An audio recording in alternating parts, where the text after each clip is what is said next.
Hey guys, welcome to My So Bliss. Today I'm excited to share with you a tutorial on how to make a face mask with a filter on the inside.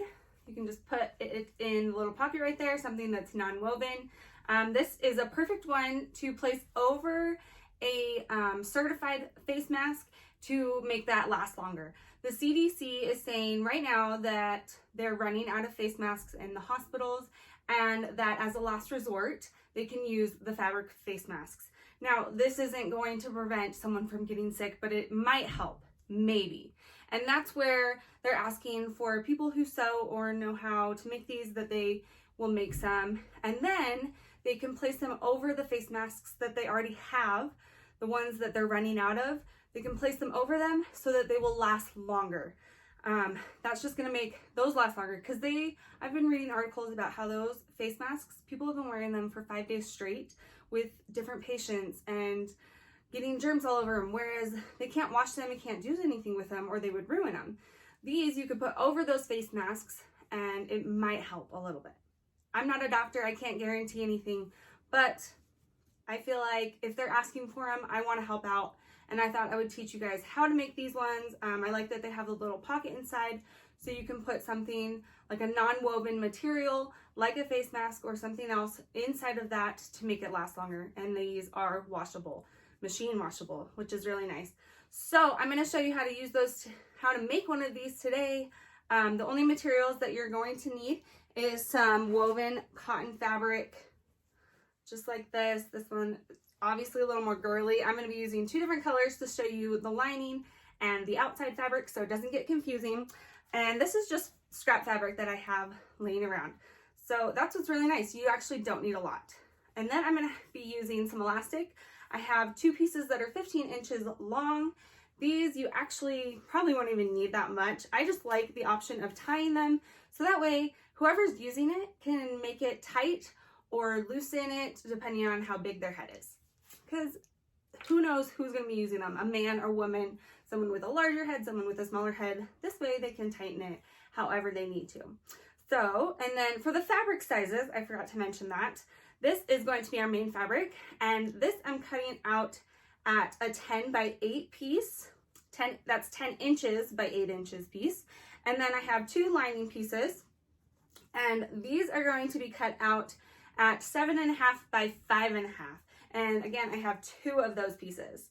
So once you get those cut out, the next thing we're gonna do is we're gonna take one of those pieces and I'm gonna take it over to my ironing board.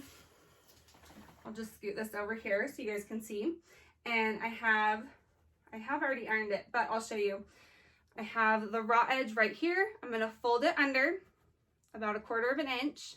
You can measure it, you cannot measure it. It doesn't have to be too accurate. And then I'm gonna fold it over again. And that's just gonna encase that raw edge so we don't have any fraying and it's not gonna bother whoever's wearing it. So I'm just gonna iron that nicely, that fold, so that it encases that edge. And this is the longer edge that I have folded and I'm ironing really nice. Then I can take that and I'm gonna take it over to my sewing machine and I'm gonna stitch right along that edge to sew it down. I'll just sit down right here. And that seam allowance, it's about 3/4 of an inch. Well, no, it's about 1/2 of an inch actually, sorry. And I'm gonna stitch, I'm gonna make sure to back stitch.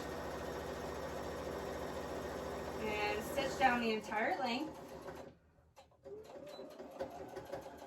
So that is enclosed. So once you have that sewn, it's gonna look just like this, straight line, look really nice and clean on the other side. So then I'm gonna take both of my lining pieces and my main piece. So my main piece, I'm gonna set, so this is gonna be right sides together. So I'm gonna flip this over and line it up with the top, with the raw edge, right in the middle. And once I have that lined up, whoops, you can pin it. And then I'm going to take this one, and again, I want right sides together. So that folded edge, if you can feel the lip of it, that is going to be facing up, and the smooth edge is going to be facing down. And I'm going to line it up with the bottom with that raw edge right in the middle. and I'm going to pin those so that I can go over to my sewing machine and sew those sides down. So let me pin those raw edges together and I'll show you. And you do want that folded edge that you just created on top. Okay, so here we go. Oop, it just fell down. But here I have this pinned and this pinned. So now I'm going to go over to my sewing machine and stitch this down at 1/4 of an inch and stitch this down at 1/4 of an inch.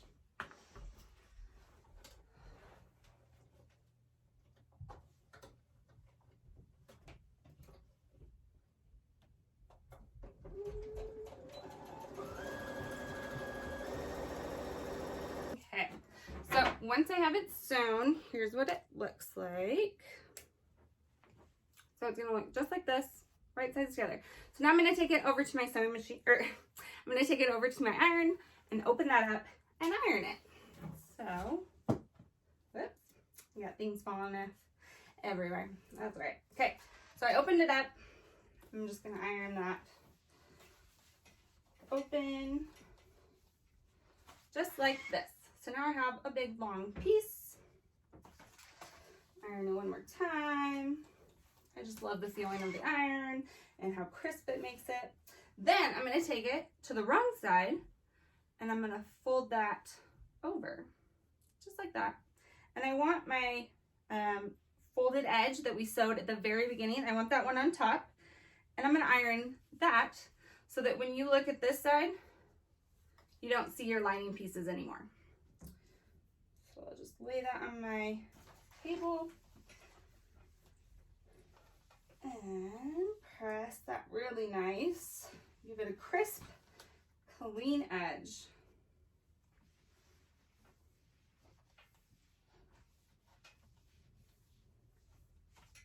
Okay, so now it should look just like this. You'll have it like that. You'll have it like this. Looking really clean and crisp. Okay, I did want to show you something a little more close up for this next step. So here I have it folded, ironed, looking great. I'm going to go to my right side of the main fabric and I'm going to create what we call pleats or folds. So I'm just going to take it and fold it down. This is going to be a fold that's about 1/2 of an inch. And it's going to be really helpful if you pin it or clip it in place. So that way it doesn't move while you're making some other ones. Because we're going to do this 3 times. So, and they're each going to be about 1/2 of an inch if you want to measure them. And we are taking the lining with us. So we're going to fold that. I'm going to try and make it as straight as possible. And pin that. That one might be a little big. Let me make it a little bit smaller so we have room to make another one. Okay, there we go. And pin that. My small pins don't want to go through that thicker fabric because I have like 4 layers. Okay, so then one more time, I'm going to fold, oh, I did that one wrong. So I'm just going to fold it down. There we go. Okay, and again, straighten it out a little bit. I think I spaced them a little awkwardly, but that's going to be okay. Those folds are just perfect because we're going to sew them and then they'll spread out to cover the person's face and mouth and chin if they need it. And really just make sure they cover all the important parts. So now I'm going to take this over to my ironing board and iron that really well. Then once you have those pleats ironed really nicely, I still have my pins in them. I'm going to take them over to my sewing machine, and on the side with the lining, I'm going to stitch right along the edge of the lining. So right along this pink edge right here on both sides, and that's just going to hold our pleats in place. So I'll do that real quick.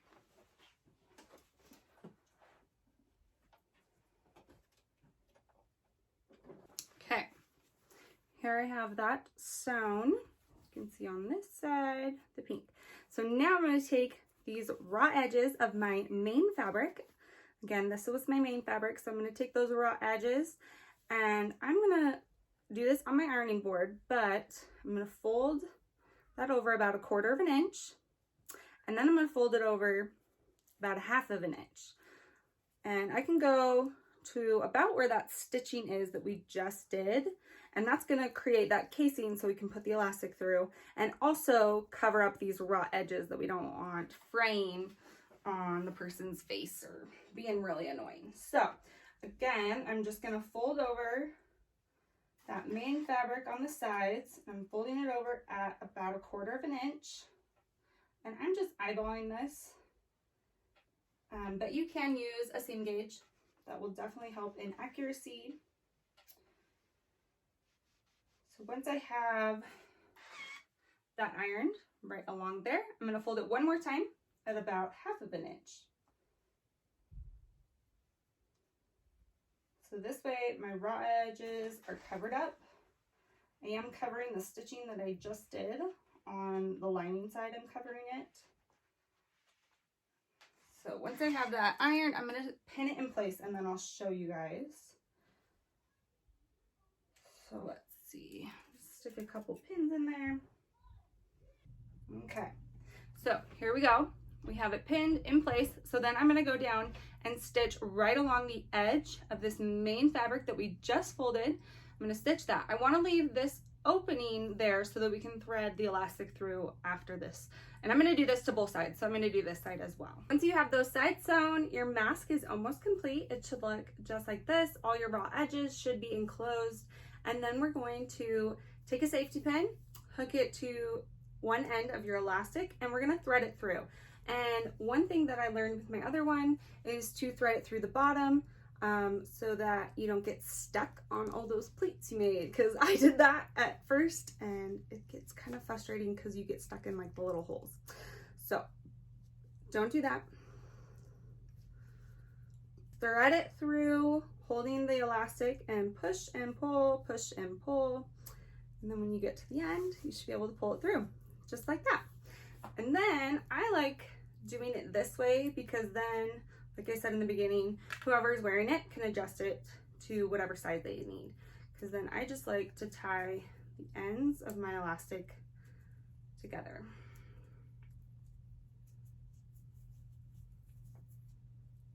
Just like that, and create a knot.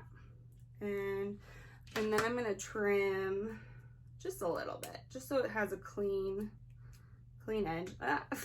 These scissors did not create a clean edge. Okay, so then I'm going to do that same exact thing with the other side. Take one end of my elastic, put it on the safety pin, and thread it through. So scrunch and pull, scrunch and pull. And you use that safety pin so that you have something hard to hold on to. It's a lot easier that way than just trying to thread that elastic through. Okay, so got those. Hold the ends together and tie a knot. And then you have a completed face mask. So should fit over just like that, and then they can pull it up, down. You can tighten it, loosen it, do whatever they need. And it's washable, reusable. Again, this is not necessarily like CDA certified, but as a last resort, they are using fabric masks and encouraging sewists to make these. So if you have time, if you have a sewing machine, please help out and make some face masks. I hope you guys enjoyed this tutorial. If you did, make sure to give it a thumbs up and make sure to subscribe for more sewing tutorials. Stay safe out there, guys. I'll see you next time. Bye.